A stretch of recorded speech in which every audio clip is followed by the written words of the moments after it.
ശശി തരൂർ ഈയിടെയായി നടത്തുന്ന ചില പരാമർശങ്ങൾ കോൺഗ്രസിനെ യഥാർത്ഥത്തിൽ വലിയ വെല്ലുവിളി സൃഷ്ടിക്കുകയാണ്.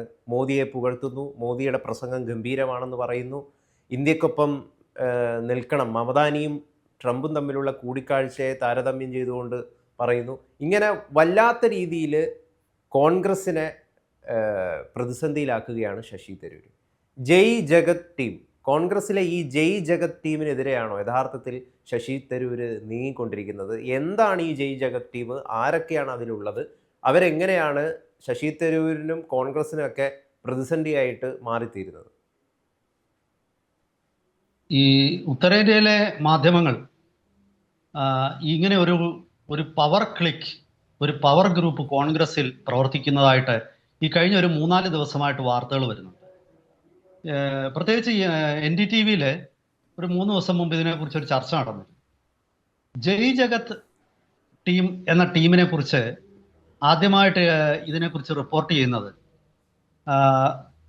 കോൺഗ്രസിനെ കുറിച്ച് ആധികാരികമായിട്ട് ഒരുപാട് റിപ്പോർട്ടുകൾ എഴുതുകയും പുസ്തകങ്ങളൊക്കെ എഴുതുകയും ചെയ്ത പ്രമുഖ പത്രപ്രവർത്തകൻ റഷീദ് കിദ്വായിയാണ്. അദ്ദേഹമാണ് ഈ ജയ് ജഗത് ടീമിനെ കുറിച്ച് ലോകത്തിന്റെ മുന്നിൽ ആദ്യമായിട്ട് സംസാരിക്കുന്നത്.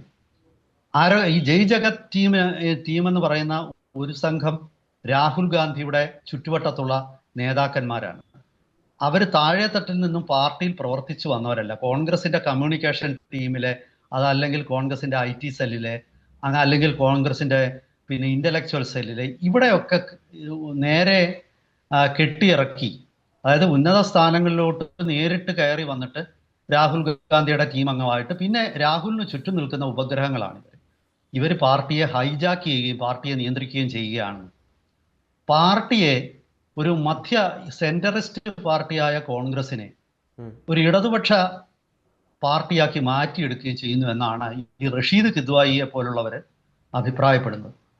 അപ്പോ കുറച്ച് ദിവസം മുമ്പ് ശശി തരൂര്, ഇപ്പം ഗൗതം പറഞ്ഞല്ലോ, ശശി തരൂര് ഇങ്ങനെ ഒരു അഭിപ്രായം പറഞ്ഞിരുന്നു. അതായത് കോൺഗ്രസ് പലപ്പോഴും പ്രതികരിക്കുന്ന ഒരു ഇടതുപക്ഷ പാർട്ടി എന്നുള്ള രീതിയിലാണെന്ന്. ആ ഇടതുപക്ഷം അത് കോൺഗ്രസിന്റെ നയമല്ലെന്നും അത് ഒരുപാട് പ്രശ്നങ്ങൾ ഉണ്ടാക്കുന്നുവെന്നും ഒക്കെ തരൂര് പറഞ്ഞു. അപ്പൊ യഥാർത്ഥത്തിൽ നമ്മൾ പലരും വിചാരിച്ചു അത് തരൂര് കോൺഗ്രസിന്റെ നേതൃത്വമായിട്ടുള്ള തരൂരിന്റെ ഒരു സംഘർഷത്തിന്റെ ഭാഗമോ അതല്ലെങ്കിൽ അദ്ദേഹത്തിന്റെ വ്യക്തിപരമായ താല്പര്യങ്ങളോ ആണെന്ന്. ഇപ്പോൾ പുറത്തു വരുന്ന വിവരം അനുസരിച്ച് അദ്ദേഹം പ്രകടിപ്പിച്ചത് അദ്ദേഹത്തിന്റെ സ്വന്തം അഭിപ്രായമല്ല. ഈ ജയ് ജഗത് എന്ന് പറയുന്ന ഒരു ടീമിന്റെ അവരെ എതിർക്കുന്ന കോൺഗ്രസിന്റെ പഴയകാല നേതാക്കന്മാര്, താഴേന്ന് ഉയർന്നു വന്ന സംഘടനാ തലത്തിലുള്ള കോൺഗ്രസിന്റെ നേതാക്കന്മാര്, ഇവരൊക്കെ അവരുടെ അഭിപ്രായം ശശി തരൂരിലൂടെ പുറത്തുവിടുകയായിരുന്നു എന്നാണ് ഇപ്പോൾ പുറത്തു വരുന്നത്. ഇനി എന്താണ് ആരൊക്കെയാണ് ഈ ജയ് ജഗത് ടീമിലുള്ളത്? അത് സച്ചിൻ റാവു, മീനാക്ഷി നടരാജൻ, കൃഷ്ണ അല്ലവരു, ഭുൻവാർ ജിതേന്ദ്ര സിംഗ്, പ്രവീൺ ചക്രവർത്തി, കെ രാജു, ഇങ്ങനെയൊക്കെയുള്ള കുറച്ച് ആൾക്കാരൂടെ ഉണ്ട്. എല്ലാവരുടെയും പേര് പറഞ്ഞ് ഞാൻ ബുദ്ധിമുട്ടിക്കുന്നില്ല പ്രേക്ഷകരെ. അപ്പൊ ഇവരൊക്കെയാണ് ഈ ജയ് ജഗത് ടീമിന്റെ അംഗങ്ങൾ. എന്തുകൊണ്ടാണ് ഇവരെ ഈ ജയ് ജഗത് എന്ന് പറയുന്നത്? ഇവര് പാർട്ടിയിൽ എല്ലാ കമ്മ്യൂണിക്കേഷനും, പാർട്ടിയിൽ ഏത് എഴുത്തോ ഒക്കെ എഴുതിയാലും താഴെ ജയ് ജഗത്ത് എന്ന ഒരു ഫ്രേസ്, ഒരു വാക്ക്, 2 വാക്കുകൾ അവർ ഉപയോഗിക്കാറ്. അപ്പൊ ഇത് അവരുടെ ഒരു ടീമാണ്. പിന്നെ ഇവർക്ക് ഇവരുടേതായ ഒരു വാട്സാപ്പ് ഗ്രൂപ്പ് ഉണ്ട് ഈ ജയ് ജഗത് ടീമിന് കോൺഗ്രസ്സിൽ. ആ വാട്സാപ്പ് ഗ്രൂപ്പ് നയപരമായിട്ട് കോൺഗ്രസിനെ സ്വാധീനിക്കാൻ, രാഹുൽ ഗാന്ധിയെ സ്വാധീനിക്കാൻ ശ്രമിച്ചുകൊണ്ട് ഇവരാണ് ഈ ജാതി സെൻസസ്, ജാതി ഒരു വിഷയമാക്കി മാറ്റിയെടുക്കണം എന്ന് പറഞ്ഞ ഒരു ആൾക്കാർ. ദൗർഭാഗ്യവശാൽ ഇനി ഇതിന്റെ ഒരു ഹിപ്പോക്രസി എന്ന് പറയുന്നത്, ഞാനീ പറഞ്ഞതിൽ ഭൂരിപക്ഷം പേരും ബ്രാഹ്മണരാണ്. അവര് ബാക്കിയുള്ളവരുടെ കണ്ണി പൊടിയിടുകയാണ്. അപ്പോൾ അതാണ് അതിൻ്റെ ഒരു പശ്ചാത്തലം. ഇനി നമുക്ക് വേറൊരു കാര്യം ഒന്ന് നോക്കാം. എന്താ ഈ ജയ് ജഗത്ത് എന്നുള്ള ഒരു വാക്കിന്, ഒരു ഫ്രേസിന്റെ പ്രസക്തി?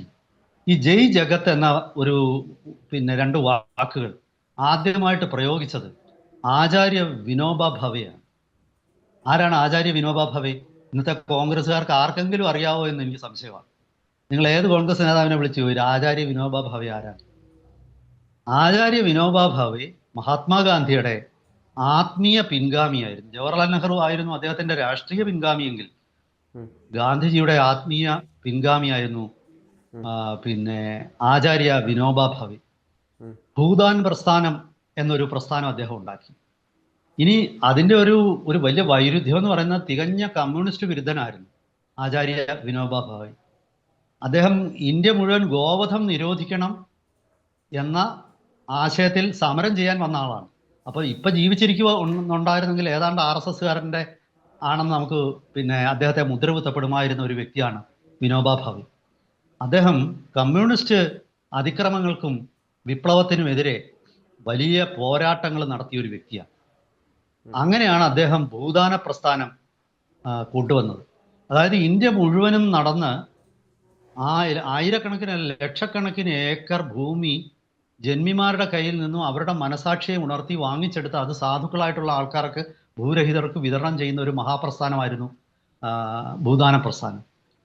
അദ്ദേഹം വിനോബ ഭാവെ മഹാരാഷ്ട്രീയനാണ്.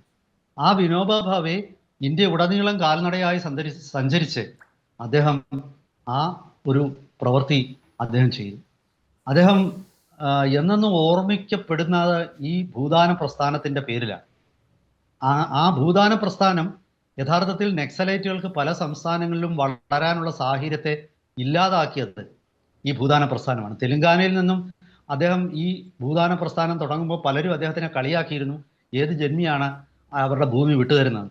അങ്ങനെ എനിക്ക് തോന്നുന്നു ഒരു റെഡ്ഡി, ഏതോ ഒരു രാമേന്ദ്ര റെഡ്ഡിയാണെന്ന് തോന്നുന്നു, അദ്ദേഹത്തിന്റെ 2500 ഏക്കറിൽ നിന്ന് ആദ്യം 100 ഏക്കർ കൊടുത്തു. പിന്നീട് അദ്ദേഹം 500 ഏക്കർ വിനോബ ഭാവെക്ക് സാധുക്കൾക്ക് ദാനം ചെയ്യാനായിട്ട് അദ്ദേഹം കൊടുത്തു, ഭൂരഹിതർക്ക് വേണ്ടി. അങ്ങനെ ലക്ഷക്കണക്കിന് ഏക്കർ ഭൂമി അദ്ദേഹം പലരിൽ നിന്നും വാങ്ങിച്ചെടുത്തു.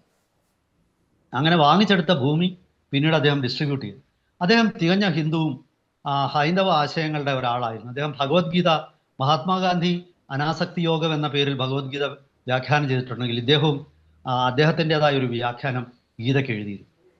അപ്പൊ ഞാൻ പറഞ്ഞത്, ഇന്ന് ഇദ്ദേഹം ജീവിച്ചിരിക്കുമായിരുന്നെങ്കിൽ ഗോവധത്തിനെതിരെ നിരോധിക്കാൻ, എല്ലാ സംസ്ഥാനങ്ങളിലും നിരോധിക്കാൻ നിയമം കൊണ്ടുവരണമെന്ന് പറഞ്ഞ് മരണം വരെ സത്യാഗ്രഹം ഇരിക്കുമെന്ന് പ്രഖ്യാപിച്ച വിനോബ ഭാവെ ഉണ്ടായിരുന്നെങ്കിൽ അദ്ദേഹം RSSകാരനായിട്ടും BJPക്കാരനായിട്ടും മുദ്രകുത്തപ്പെടുമായിരുന്ന ഒരു വ്യക്തിയാണ് വിനോബ ഭാവെ. അദ്ദേഹത്തിന് ഇന്ദിരാഗാന്ധിയൊക്കെ അദ്ദേഹത്തിനെ അങ്ങേയറ്റം ബഹുമാനിച്ചിരുന്നു. ഇന്ദിരാഗാന്ധി പലപ്പോഴും വിനോബയെ കാണാനായിട്ട് വർദ്ധയിലെത്തുമായിരുന്നു. അല്ലാതെ വിനോബ ഒരിക്കലും ഇന്ദിരയെ കാണാൻ ഡൽഹി പോയില്ലായിരുന്നു. അത്ര മഹാനായ ഒരു നേതാവ്. ആ നേതാവ് പിന്നെ നിർമ്മിച്ച ഒരു സംബോധന ജയ് ജഗത്. ജയ് ജഗത്ത് എന്ന് പറഞ്ഞാൽ ഈ ജഗത്ത് മുഴുവൻ ജയിക്കട്ടെ. അതായത് വസുധൈവ കുടുംബകം എന്ന ഒരു വാക്കാണ് അത്. ആ ഒരു വാക്കിന്റെ പിന്നെ ഒരു പുനർനിർവചനമാണ് ജയ് ജഗത്. ആ ജയ് ജഗത്ത് എടുത്താണ് ഇവര് അവരുടെ കമ്മ്യൂണിസ്റ്റ് ഗ്രൂപ്പ് ഉണ്ടാക്കിയിരിക്കുന്നതെന്ന് പറയുമ്പോൾ കോൺഗ്രസിലെ ഒരുപാട് പഴയകാല നേതാക്കന്മാർക്ക് വലിയ ബുദ്ധിമുട്ടുണ്ടായിട്ടുണ്ട്. പിന്നെ ഇപ്പോൾ ഈ ജയ് ജഗത് ഗ്രൂപ്പിന്റെ ലക്ഷ്യം എന്ന് പറയുന്നത് ഏപ്രിൽ 2026 രാജ്യസഭയിലേക്ക് തെരഞ്ഞെടുപ്പ് നടക്കാൻ പോകുക. അങ്ങനെ 9 സീറ്റുകൾ വിജയിക്കാനുള്ള അംഗസംഖ്യ പല സംസ്ഥാനങ്ങളിലായിട്ട്, അതായത് തെലുങ്കാന, ആന്ധ്രാപ്രദേശ്, പിന്നെ രാജസ്ഥാന്, മധ്യപ്രദേശ്, ഉത്തരാഖണ്ഡ്, ഇങ്ങനെ പല സംസ്ഥാനങ്ങളിലായിട്ട് കോൺഗ്രസിന് 9 രാജ്യസഭ MP മാരെ വിജയിപ്പിക്കാൻ പറ്റും. അപ്പൊ ഇവരുടെ ലക്ഷ്യം, ഇവർക്ക് ഇലക്ഷനിലൊന്നും നിന്ന് ജയിക്കാനുള്ള ജനസ്വാധീനമൊന്നുമുള്ള വ്യക്തികളല്ല ഇവരൊക്കെ. ഞാൻ പറഞ്ഞല്ലോ, കോൺഗ്രസിന്റെ കമ്മ്യൂണിക്കേഷൻ സെല്ലിൽ നിന്നാണ് യഥാർത്ഥത്തില് ഈ പിന്നെ സച്ചിൻ റാവു വരുന്നത്. മീനാക്ഷി നടരാജനും എല്ലാം ഇതേ രീതിയിലാണ്. അവർക്ക് AC റൂമിൽ നിന്നും പുറത്തോട്ടിറങ്ങാൻ പറ്റാത്ത ആൾക്കാരാണ്. സാധാരണ കോൺഗ്രസിന്റെ പ്രവർത്തകർക്കൊന്നും തന്നെ അവരുമായിട്ട് പിന്നെ താദാത്മ്യം പ്രാപിക്കാൻ പറ്റില്ല. അപ്പൊ അവർക്ക് അത് തിരിച്ചറിയാം. അവർ ലോക്സഭാ തെരഞ്ഞെടുപ്പിൽ നിൽക്കില്ല. ലോക്സഭാ തെരഞ്ഞെടുപ്പിൽ നിൽക്കാതെ ചുളുവിൽ രാജ്യസഭയിലോട്ട് കയറാനാണ് ഇവർ നോക്കുന്നത്. അപ്പം മീനാക്ഷി നടരാജൻ, മധ്യപ്രദേശിൽ നിന്നും മീനാക്ഷി നടരാജൻ വന്നു കഴിഞ്ഞാൽ നഷ്ടപ്പെടുന്നത് ദിഗ്വിജയ് സിംഗിനാണ് ചാൻസ്. അതുപോലെ ഓരോ സംസ്ഥാനത്തും കോൺഗ്രസിലെ പല നേതാക്കന്മാരുടെയും ചാൻസുകൾ ഇവർ ഇല്ലാതാക്കും. അതുപോലെ സൽമാൻ ഖുർഷിദ്, പിന്നെ അങ്ങനെ നിരവധി ആൾക്കാർ ഇവരുടെ ഒരു പ്രഭാവം കാരണം തങ്ങളുടെ സീറ്റുകൾ നഷ്ടപ്പെടും എന്നുള്ള ഒരു വേവലാതിയിലുണ്ട്. അപ്പം ഇവരെല്ലാം കൂടെ ചേർന്നിട്ട് ശശി തരൂരിനെ കൊണ്ട് പറയിപ്പിച്ചതാണ് ഈ ഒരു വിഷയം എന്നാണ് ഇപ്പം മനസ്സിലാകുന്നത്. എന്തായാലും ഇത് കേരളത്തിൽ ഇതുവരെ എനിക്ക് തോന്നുന്നില്ല ഈ ഒരു വിഷയം ആരെങ്കിലും ചർച്ച ചെയ്തിട്ടുണ്ടെന്ന്. വരും ദിവസങ്ങളിൽ ഈ ഗ്രൂപ്പും കോൺഗ്രസ് തന്നെ ഇവരുടെ പിടിയിലേക്ക് പോകുമെന്നുള്ള ഒരു ഭീതിയാണ് പഴയകാല കോൺഗ്രസ് നേതാക്കന്മാരും സംഘടനാ തലത്തിൽ പ്രവർത്തിച്ചു വന്നവരുമൊക്കെ ഉയർത്തുന്നത്. വരും ദിവസങ്ങളിൽ എന്ത് സംഭവിക്കും എന്ന് നമുക്ക് അറിഞ്ഞുകൂടാ.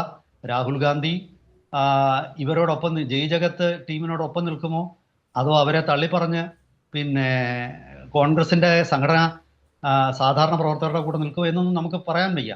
ഇനി മറ്റൊരു കാര്യം സാർ, ഈ ശശി തരൂർ ഓരോ ദിവസവും കോൺഗ്രസിനെ അറ്റാക്ക് ചെയ്തുകൊണ്ടിരിക്കുകയാണ്. ഇപ്പൊ കഴിഞ്ഞ ദിവസം ഞാൻ ആദ്യം പറഞ്ഞ പോലെ മമതാനെയും മോഡിയുടെയും കൂടിക്കാഴ്ച, ട്രംപിന്റെയും കൂടിക്കാഴ്ച, ഇത് രണ്ടും താരതമ്യം ചെയ്തുകൊണ്ട് എന്തൊക്കെ വ്യത്യാസങ്ങളുണ്ടെങ്കിലും ഒരുമിച്ച് പ്രവർത്തിക്കണമെന്ന് പറയുന്നു. അത് കോൺഗ്രസിനെതിരെയുള്ള ഒളിയമ്പാണെന്നുള്ളതായിരുന്നു പ്രധാന വിമർശനം. കഴിഞ്ഞ ദിവസം അദ്ദേഹം പറഞ്ഞത് പി എം ശ്രീ വിഷയത്തിൽ പൈസ വാങ്ങാത്തത് തെറ്റായിപ്പോയി തുടങ്ങിയ രീതിയിൽ അതിൽ ഒപ്പിടാത്തത് തെറ്റായിപ്പോയി എന്നുള്ള പരാമർശങ്ങൾ നടത്തുന്നു. അപ്പോൾ എവിടെയാണ് യഥാർത്ഥത്തിൽ തരൂർ ഇപ്പോൾ ഉള്ളത് എന്നുള്ളത് വലിയ കൺഫ്യൂഷനായിട്ട് തുടരുകയാണ്. അദ്ദേഹത്തിന്റെ പ്രസ്താവനകളിലൂടെ എല്ലാം അദ്ദേഹം BJP കാരനാണെന്ന് പറയുകയാണ്. തരൂരിന്റെ വിഷയം അത് മറ്റൊരു വിഷയം കൂടെ ആണത്. തരൂരിന് തീർച്ചയായിട്ടും ഒരുപാട് നീരസങ്ങൾ കോൺഗ്രസിന്റെ നേതൃത്വത്തിനോടുണ്ട്. പക്ഷെ അദ്ദേഹം ഈ ഇടതുപക്ഷവുമായിട്ട് ബന്ധപ്പെട്ട് നടത്തിയിട്ടുള്ള ഒരു പ്രസ്താവന മാത്രമാണ് ഞാനിവിടെ ഇപ്പോൾ താരതമ്യം ചെയ്തത്. അതിന്റെ പിന്നെ അത് മാത്രവുമല്ല, അതായത് ഈ പറയുന്ന പുതിയ പവർ ബ്രോക്കർമാർ കോൺഗ്രസിൽ ഉണ്ടാകുമ്പോൾ പഴയ നേതാക്കന്മാർക്ക് ആർക്കും ഇനി മുന്നോട്ട് പോകാൻ പറ്റില്ല എന്നുള്ളൊരു തിരിച്ചറിവ് അവർക്കുണ്ട്. അപ്പൊ ആ അസ്വസ്ഥതയിലാണ് എന്തിന് തരൂരിനെ പറയുന്നു. സൽമാൻ ഖുർഷിദ് ഇടയ്ക്ക് പിന്നെ മോഡിയെ അഭിനന്ദിച്ചുകൊണ്ട് സംസാരിച്ചു. അതിന്റെ ഒരു കാരണമായിട്ട് രാഷ്ട്രീയ നിരീക്ഷകർ പറയുന്നത്, ഈ സോണിയാഗാന്ധി കോൺഗ്രസ് അധ്യക്ഷയായതിനു ശേഷം ഇതുവരെയും കൃത്യമായ രീതിയിൽ ഒരു AICC സമ്മേളനം വിളിച്ചു കൂട്ടുവോ, ആ AICC സമ്മേളനത്തിൽ കൃത്യമായ രീതിയിൽ പ്രവർത്തകർക്കും നേതാക്കന്മാർക്കും അഭിപ്രായ പ്രകടനം നടത്താനുള്ള ഒരു സാഹചര്യം സൃഷ്ടിക്കുവോ, ഒന്നും ചെയ്തിട്ടില്ല. ആ ഒരു വിഷയമാണ് ഇതിലേക്കൊക്കെ നയിക്കുന്നത്. അതായത് പാർട്ടി ഇപ്പം CPM-ന് സംസ്ഥാന സമ്മേളനം നടക്കാറുണ്ട്, BJP-ക്ക് അത്രയും നടക്കുന്നില്ലെങ്കിലും അവരുടെയും നടക്കാറുണ്ട്, പ്രസിഡന്റുമാരും ഒക്കെ മാറാറുണ്ട്. കോൺഗ്രസിൽ അങ്ങനെയൊന്നുമില്ല. ഇപ്പൊ 83 വയസ്സായ ഖാർഗെയാണ് പ്രസിഡന്റ്. ഈ ഖാർഗെ 2027 വരെ അദ്ദേഹം സ്ഥാനത്ത് തുടരും. ഇപ്പൊ ഖാർഗെ പ്രസിഡന്റ് സ്ഥാനം അദ്ദേഹത്തിന് നഷ്ടപ്പെട്ട് കഴിഞ്ഞാൽ അത് ഏതാണ്ട് ഒരു 85 വയസ്സാകുമ്പോൾ പുള്ളിക്ക് അവിടെ നിന്ന് ഇറങ്ങിക്കഴിഞ്ഞാൽ ഉടനെ പുള്ളിക്ക് രാജ്യസഭാ സീറ്റ് വേണമെന്നാണ് പുള്ളിയുടെ നിർബന്ധം. ഇതാകെ കോൺഗ്രസിന് പഴയതുപോലൊന്നും ചോദിക്കുന്നവർക്കൊന്നും കൊടുക്കാനൊന്നും രാജ്യസഭാ സീറ്റ് ഇല്ല. ആകെ ഭരണത്തിലിരിക്കുന്നത് തെലങ്കാനയിലും പിന്നെ ഏത് സംസ്ഥാനമാണുള്ളൂ, വളരെ 2-3 സംസ്ഥാനം മാത്രമേ ഉള്ളൂ കയ്യിൽ. കർണാടക ഉണ്ട്, തെലുങ്കാനയുണ്ട്, പിന്നെ DMK-യുടെ ഒക്കെ കാല് പിടിച്ച് തമിഴ്നാട്ടിൽ നിന്ന് 1-2 പേരെയൊക്കെ ചിലപ്പം കയറ്റിവിടാൻ പറ്റും. അപ്പോൾ അത് സ്വാഭാവികമായിട്ടും അത്തരം ഒരു വിഷയത്തിലൊക്കെ അവർക്ക് ഒരുപാട് പ്രതിസന്ധിയുണ്ട്. തരൂരിനെ പോലുള്ളവർക്കൊക്കെ തിരിച്ചറിയുന്നത് ഇനി അവർക്ക് ഇനിയും മുന്നോട്ട് പോകാനായിട്ട് ഈ പാർട്ടിയിൽ ഇടവില്ല എന്നുള്ളതാണ്. എന്തായാലും ശരി, ഈ ഒരു ഗാങ് ഇപ്പോ അവരുടെ പിടിമുറുക്കുകയാണ്. എന്ത് സംഭവിക്കും നമുക്ക് അറിഞ്ഞുകൂടാ. വരും ദിവസങ്ങളിൽ ഈ ഒരു വിഷയത്തിൽ കൂടുതൽ കൂടുതൽ കാര്യങ്ങൾ വെളിയിൽ വരുവാണെങ്കിൽ നമുക്ക് വീണ്ടും ചർച്ച ചെയ്യാം. ഇപ്പം നമ്മുടെ സമയപരിമിതിയായി ഞാൻ തൽക്കാലം അവസാനിപ്പിക്കുകയാണ്. Thank you.